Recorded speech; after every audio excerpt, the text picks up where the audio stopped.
Suka duka, perjuangan guru tangan pengharapan dalam membangun pendidikan di pedalaman Indonesia.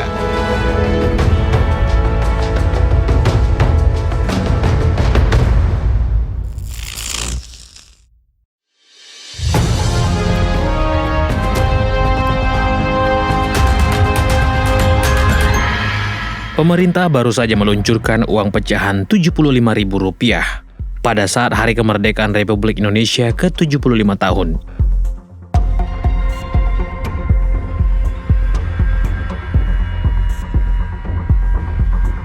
Dalam setiap edisi pecahan uang kertas yang diterbitkan oleh Bank Indonesia, selalu ada gambar tokoh-tokoh pahlawan di sisi depannya. Di salah satu pecahan uang kertas, pecahan Rp20.000, ada seorang pahlawan yang cukup terkenal, Dr. Gerungan Saul Samuel Jacob Ratulangi, atau yang dikenal dengan sebutan Sam Ratulangi. Politikus, jurnalis, dan seorang guru, Sam Ratulangi dikenal sebagai pahlawan nasional di 3 zaman. Pahlawan di zaman sebelum kemerdekaan, pahlawan di zaman pendudukan Jepang, dan pahlawan di zaman kemerdekaan Republik Indonesia. Di tahun 1922, bersama Setiabudi dan Ki Hajar Dewantara, Sam Ratulangi berjuang untuk menghapus perbudakan, menciptakan transmigrasi lokal pertama, dan membentuk Perserikatan Buruh Kelapa. Setelah Indonesia merdeka, tahun 1946 Sam Ratulangi terpilih menjadi Gubernur Sulawesi Utara. Sebagai pahlawan di bidang pendidikan, pahlawan asal Manado ini menggagas sebuah moto, Sito Timo Tumou Tou, yang artinya manusia hidup untuk memanusiakan manusia lain. Inilah yang juga mendasari guru-guru tangan pengharapan dalam membangun pendidikan di pedalaman Indonesia. Pendidikan bukan hanya sekedar belajar dan mengajar suatu bidang di sekolah atau di dalam kelas, tapi juga membawa masyarakat untuk menjadi manusia yang memiliki kelayakan hidup.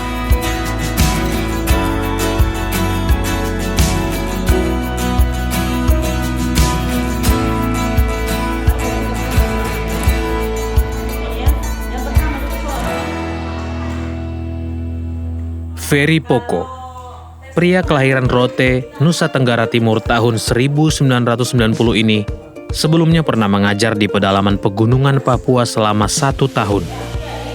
Tepatnya di Kabupaten Deiyai, bersebelahan dengan Kabupaten Paniai, Papua. Sebelumnya di daerah pegunungan Papua, di Kabupaten Deiyai, yang bersebelahan dengan Kabupaten Paniai. Ferry sangat bersyukur karena menjadi guru pedalaman di tangan pengharapan bisa mendapatkan pelatihan dalam bidang pemberdayaan masyarakat di sektor pertanian dan peternakan.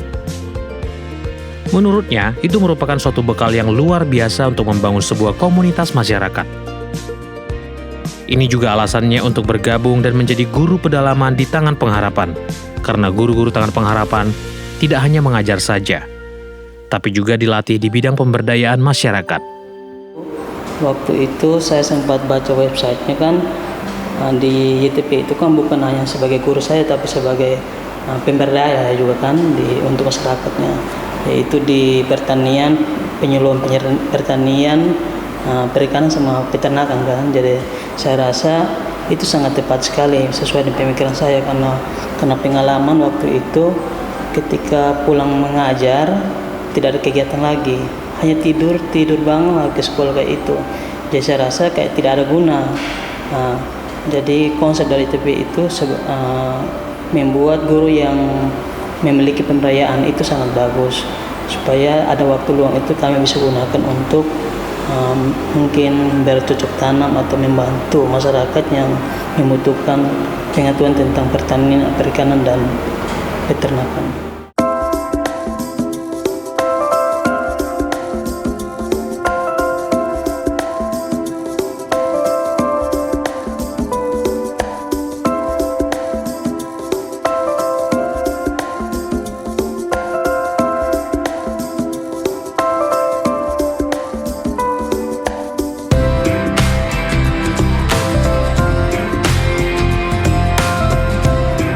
Ferry bertugas sebagai guru tangan pengharapan di Feeding and Learning Center Kai Bawah, Kecamatan Kau Barat, Kabupaten Halmahera Utara.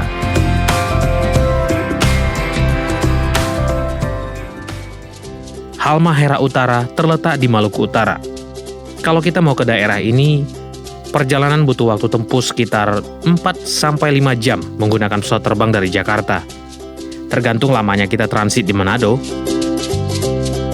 Halmahera sudah sejak lama terkenal menjadi daerah penghasil rempah-rempah dan penghasil kebun, seperti kelapa, cengkeh, kakao, pala, dan kopi. Alamnya juga kaya mineral, seperti emas dan nikel. Tapi walaupun daerahnya terkenal kaya akan sumber daya alam, tetap saja masyarakatnya tidak begitu sejahtera, karena kemampuan masyarakat dalam mengolah lahan tidak maksimal.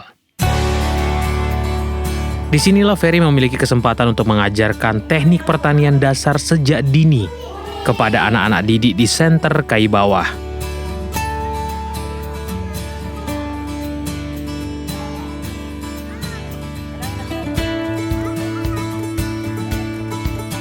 Kecintaannya terhadap anak-anak terlihat setiap dia mengajar. Bahkan di luar jam belajar pun, anak-anak sangat senang bila diajak bermain atau melakukan aktivitas lain. Kesempatan baik bagi Ferry. Di sela-sela waktu luangnya, setelah pulang mengajar dan di hari-hari libur, Ferry mengajak anak-anak untuk belajar bagaimana mengolah tanah lahan yang ada di sekeliling lokasi sekolah tempat Center Tangan Pengharapan berada. Anak-anak Kai Bawah terlihat senang sekali terlibat dalam pelajaran ekstra ini. Mereka memulainya dengan menanam sayur-mayur yang nantinya bisa digunakan untuk menambah kebutuhan makanan anak-anak. Usaha Ferry tidak sia-sia. Hasil sayur mayur yang ditanamnya bersama anak-anak sangat segar. Ini justru membuat masyarakat sekitar lingkungan Kai Bawah dan orang tua siswa-siswinya mulai memperhatikan dan tertarik untuk mencoba. Disinilah kesempatan Ferry untuk mulai mengajak dan mengajarkan pemberdayaan kepada masyarakat Kai Bawah. Masyarakat semakin terbiasa mengelola lahan dengan baik. Hasil sayur mayur semakin banyak. Ferry juga mulai mengajarkan masyarakat untuk memasarkan hasil kebun mereka. Anak-anak Kai Bawah juga biasa membawa pulang hasil kebun mereka. Untuk jadi guru pedalaman bagi Ferry bukan hal yang mudah. Menurutnya, salah satu tantangan terbesar sebagai tenaga pengajar di pelosok adalah perbedaan bahasa. Tantangannya itu mungkin bahasa, jadi guru pedalaman, bahasa yang dibilang kontekstual supaya anak-anak juga bisa mengerti kan. Kadang anak-anak di daerah itu kan banyak belum mengerti bahasa Indonesia dengan baik kan. Jadi kita harus mengkombinasikan bahasa daerah dengan bahasa daerah itu supaya anak-anak bisa lebih cepat tangkap. Mungkin budaya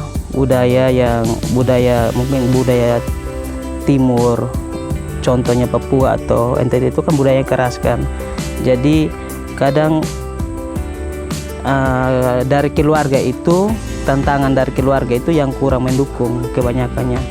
Contohnya waktu itu kan saya juga hampir tidak sekolah karena keluarga saya bilang sudah kalau sekolah itu cukup tulis nama saja. Setelah itu kembali untuk jadi gembala atau jadi petani kayak itu.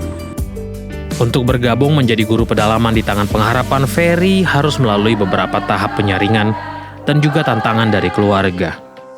Setelah Ferry lolos secara berkas dan beberapa kualifikasi, Ferry bersama rekan-rekan guru pedalaman lain dari seluruh Indonesia harus mengikuti berbagai jenis pelatihan selama beberapa minggu di Jakarta. Pelatihan-pelatihan yang diikuti Ferry mulai dari teknik mengajar dasar, pengembangan karakter anak, bahkan harus mengikuti dan melalui pelatihan keselamatan kerja serta cara bertahan hidup di lapangan. Dan satu lagi, seluruh guru-guru yang dilatih juga dibekali dengan ilmu pertanian dan peternakan yang praktis, agar bisa membagikan dan membimbing masyarakat untuk bisa lebih kreatif dalam mengelola kebunnya dan memanfaatkan hasilnya untuk mengubah taraf hidup. Pelatihan guru yang diikutinya membuat Ferry mampu menjalankan tugas selama masa pandemi COVID-19. Selama sekolah belum bisa beroperasi, Ferry tetap mengajar dengan mengunjungi rumah siswa-siswinya satu persatu dan mengajar di sana. Sekarang saya sudah berada di Kaibawa, saya akan menuju ke salah satu rumah anak bimbel saya, itu namanya Gio. Dan ikuti terus kegiatan kita hari ini di Kaibawa ini. Bukan tanpa halangan juga, Ferry sempat dilarang oleh keluarganya untuk kembali menjadi guru pedalaman bersama Tangan Pengharapan, mengingat kejadian yang tidak mengenakkan saat Ferry jadi guru di pelosok Timika, Papua. Dia bersama beberapa temannya pernah diteror oleh sekelompok separatis dan sempat merasakan kepalanya ditodong senjata. Waktu pengalaman juga saya pernah punya pengalaman buruk juga waktu di Pegunungan Papua ya, waktu itu yang dimana kami diteror sama kelompok separatis waktu itu. Dan dari sekian banyak teman, tapi saya sendiri yang mungkin nasibnya kurang bagus waktu itu ditodong sama senjata.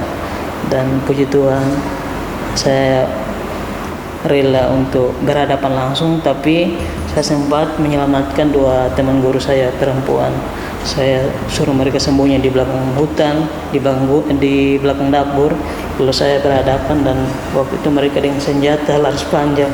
Yang buat saya waktu itu dalam pikiran saya hari ini saya sudah pasti akan mati.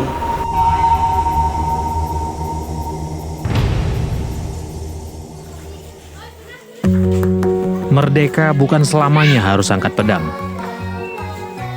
tapi niat dan panggilan kita untuk berani menang. Sukses dan bahagia tidak melulu bicara uang. Berani menabur waktu luang, niscaya menuai banyak peluang.